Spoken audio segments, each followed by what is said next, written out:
Iran almost fired 35 missiles and 110 drones every day at its Gulf neighbors before the ceasefire. That's about $45 million per day, or $1.3 billion per month for a country with only an estimated $11 billion in foreign exchange reserves.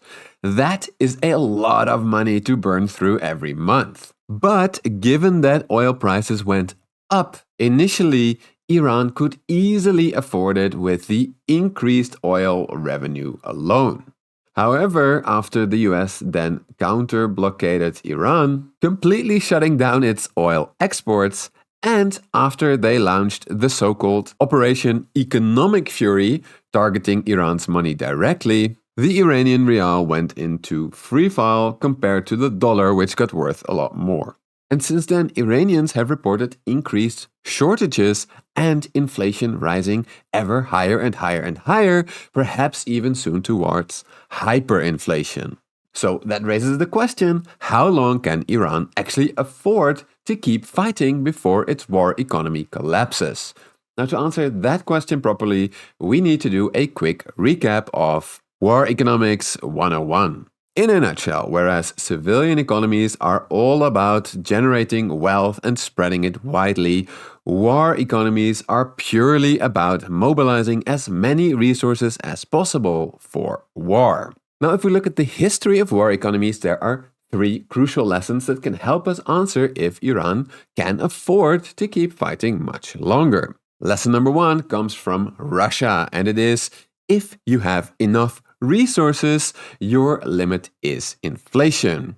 Here we of course refer to resources for war, like fuel and food and manpower, whether or not they can be found inside the country or whether or not they need to be imported. That is what really matters. If, like with Russia today, most crucial resources are in fact inside the country itself, then, as we've seen with sanctions and other type of economic measures, they are unlikely to stop a country's war economy. You see, while sanctions initially crashed the Russian ruble, it was fairly easily stabilized when the Russians closed their economy to the outside world and focused on essentially printing new money to activate Russia's unused resources. And like we saw in a case like Russia, war can then actually lead to an economic boost at first. But then when unemployment drops and more resources are activated, more money printing then starts to lead to inflation, which is what really limits the war economy. War economy lesson number 2 comes from Germany, and it is, if you depend on crucial resources from abroad, then your war economy can be hurt or even destroyed by economic warfare in two ways.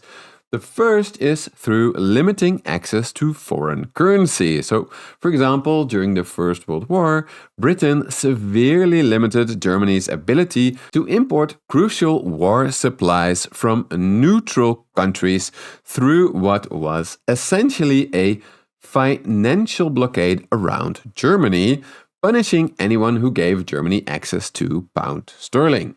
Second, more famously, actually, Britain did a massive naval blockade of Germany, which arguably led to the unexpected collapse of the German government because it blocked vital food imports into Germany, causing a famine, causing the people to rise up and overthrow the German Kaiser.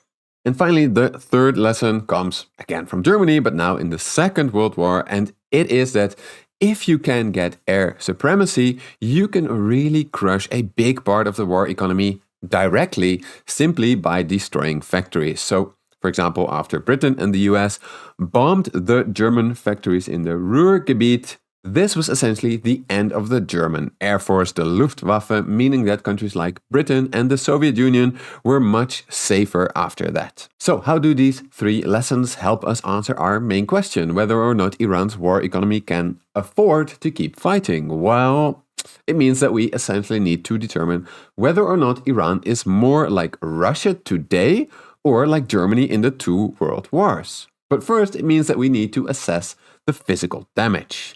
Can Iran physically keep fighting after the bombardments? In short, the answer is yes. The most credible reports that I have found estimate that the US and Israel have taken out about 60% of Iran's drone and missile production and launching facilities.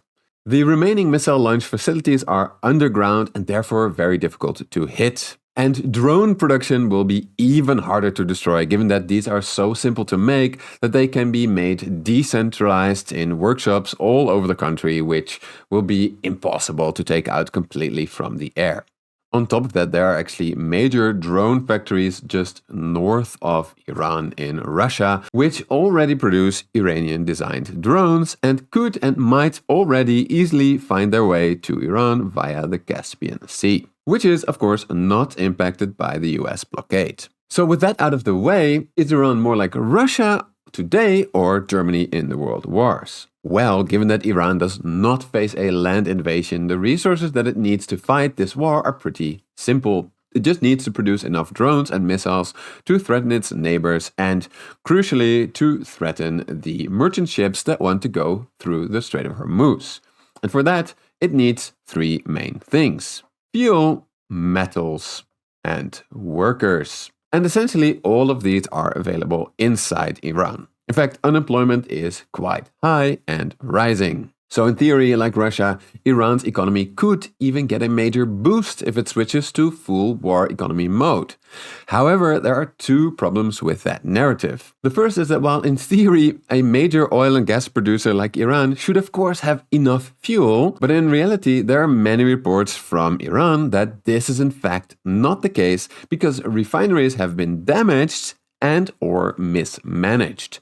Similarly, while Iran has a lot of idle resources in general, unemployment is very high, so there should not be too much inflation. Reports from the country are that inflation is actually very high. So that's very strange, right? On paper, Iran is a lot like Russia. It has so much unused potential. But War Economics 101 only works if you have competent people running the economy. In Russia, that appears to be the case, but in Iran, not so much. But that's not all. There's a second problem, and that is that while Iran should be pretty self-sufficient, again in theory, it actually relies almost completely on imports of microchips needed to steer drones and missiles towards their targets, and it almost completely relies on soybean and corn imports to feed its livestock, and therefore the US blockade is now causing a potential so-called protein famine. Not a complete famine, because unlike Germany, Iran can produce enough wheat to feed its population. But still, to be healthy, people need to eat more than bread. And so, because Iran also relies on rice and cooking oil imports, the US blockade has still caused massive food and fuel price inflation in Iran. So in short, Iran's war economy is a lot like Russia on paper, but because it is poorly managed, it actually still has a lot of common with the German economy during both world wars, meaning that a US blockade and Operation Economic Fury can and actually are doing a lot of damage by crashing the Iranian currency, making it much harder to import crucial stuff needed for the war and to keep the population happy.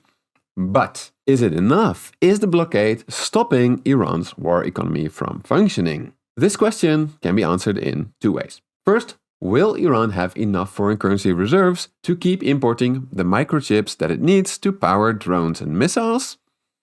I think there the answer is yes. You see, while the collapsing Iranian currency clearly shows us that the central bank has a real foreign currency problem, we have seen historically, for example in Germany, that central bankers have many ways to make foreign currency available for war by limiting civilian imports. So even though the US blockade is absolutely contributing to the collapse of the Iranian currency by blockading oil exports from Iran that are difficult to export over land, the fact that blocking the Strait of Hormuz and threatening neighbors with drones is so cheap probably means that the blockade will not be enough to open the Strait of Hormuz. But limiting civilian imports, well, that will be terrible for Iranian people. And given that the US is also blocking fairly crucial imports like soybeans and corn, could the Iranian people rise up and overthrow the government just like what happened in Germany in 1918? At first, This actually seems like an extremely plausible scenario. After all, in January of this year, there were already massive uprisings as Iranians were unhappy with 40% inflation, which is now already much higher, and with the shortages then, which are now already much more severe. However, the 2026 uprisings were brutally repressed by Iran's Revolutionary Guard and their militias. You see, most dictatorial regimes today do not fail simply because they can no longer afford to feed the public, like Germany in 1918.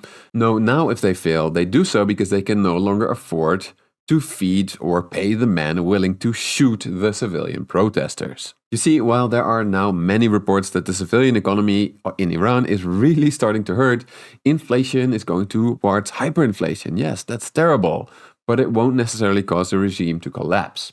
Syria's regime lasted for more than 10 years after first facing hyperinflation in 2013. Venezuela faced hyperinflation also for years and years, and technically that regime is also still in place. So, in conclusion, are the American blockade and Operation Economic Fury putting a lot of pressure on the Iranian regime? Yes, absolutely. Is that hurting its firepower? Yes, absolutely. But because drones are so cheap and because threatening the Strait of Hormuz is so cheap, Iran's collapsing economy is probably not going to stop the war. Directly, at least. Indirectly, though, the blockade is really hurting the Iranian economy, causing shortages and plausibly even causing hyperinflation soon. But perhaps, unlike in 1980s Germany, dictatorships today do not collapse when the people are hungry, they collapse when the guards are hungry. And from the evidence that I've seen coming out of Iran, things are pretty bad there, but its economy is still pretty far from that scenario. So how long can Iran afford to keep fighting? For years, probably. At least in the current phase of the war, where Israel and the US are just threatening it from the air, not with a full-scale invasion. But yeah, these are my takes. What are yours? Let me know in the comments below. And if you want to know more about the pressure on the American economy due to this conflict, I highly recommend that you check out some key follow-up articles from our advertising sponsor, The Economist. Specifically, if you're looking for a clear-eyed assessment on how Americans will suffer as well, I'd start with this article on how the war has sent American inflation sharply higher. Then to understand what's driving it, read this extensive analysis on US food price inflation, and then this article about how this all is contributing to Trump hitting his lowest approval ratings yet, just as low as Biden's lowest points. Well, as these examples show, The Economist delivers insights that help you see the bigger picture and think for yourself. This is why I almost always rely on their analysis for my research, and it is why I highly recommend that you subscribe, given that they are now offering a 50%, which is temporary, so be quick, discount for money and macro viewers. Whether you prefer daily journalism in the Economist app, or you are like me and enjoy catching up on the global economy over the weekend with a nice cup of coffee and the print edition, you'll always stay on top of the latest global developments and support journalism that values factual information, integrity, and an independent point of view. So, do not miss out. Click the link in the description or top comment below, or head over to economist.com/moneymacro to claim your exclusive, 50% discount today and 35% again if you are watching this next week. So seriously, go check out the link right now.